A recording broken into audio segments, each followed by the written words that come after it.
没有什么爱情可相信的时候，人们只能去相信金钱，相信物质。我觉得其实相亲角需要爱情。到人民公园那个地方来，放了一个板凳，扩音器，然后带了几本诗集，我就人站在板凳上，拿书直接这样念起来了。草在结它的种子，风在摇它的叶子。我们站着不说话，就十分美好。我叫曹在飞，是一名艺术家，也是在上海大学美术学院做老师。2019年第一次去相亲角，特别的震撼。年龄啊、收入啊、房产呀、车牌、身份证的这些前面几位的号都有要求。我希望把这种爱情能够植入到那个空间里，基本上每个周末和节假日都会去那里读诗，有差不多上百次。当然还有面对各种的一些目光和冷嘲热讽，说这个人是不是就是脑子有问题，受刺激了，是吧？上海话叫瓦特了。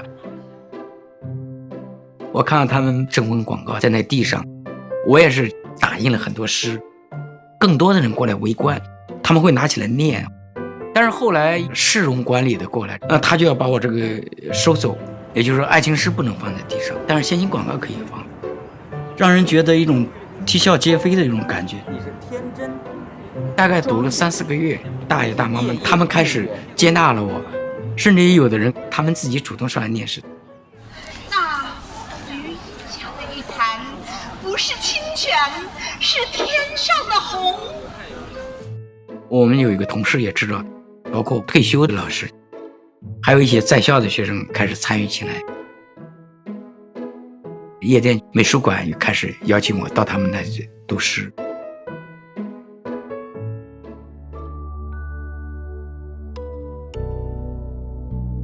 3月初，上海疫情，封控在家的时候，不能出小区，不能出楼道，内心有点压抑的那种情绪。我每天都会读上一首诗，对自己也是一种安慰。从明天起，做一个幸福的人，喂马、劈柴、周游世界。从明天起，关心粮食和蔬菜。我有一座房子，面朝大海，春暖花开。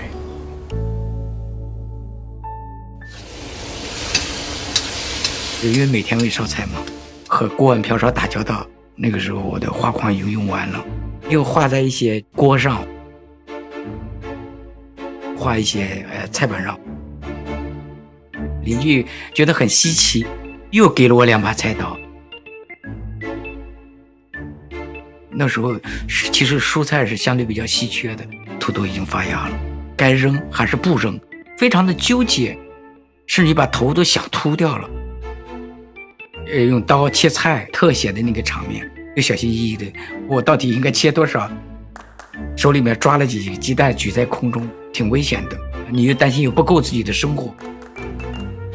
我绘画的语言一般都是简单直接的，我喜欢这种中国经验的那种土味的一些东西，它带有一种憨厚啊、朴实呀、可爱啊，看上去都是日常的一些事物，有一种荒诞，有一种幽默感。到桌子底下捡东西，这个屁股好像一抬的话，那些水果刀、苹果呀、桃子呀，它都会从桌面上滚下来。透明的塑料袋装满了水，走在那个剑麻地，就是也是在预示我们生活中小心翼翼的、岌岌可危的一面。我们现实中有很多人其实是抱着一个多余的这块石头，它很沉重，它很没用，把自己都遮蔽住了。觉得我一直对浪漫主义有一种心理上的追求。这个时代像车流一样喧嚣嘈杂，人们急速地向前奔走，这些看似荒谬，看似同时又是合理的事物，有的时候我们会有一种无力感，但是我们不能忽视它。我在那个地方读诗，其实是我希望和那个环境共存，一个异样的一种声音出来，我们改变不了它，可是我们也不能麻痹自己。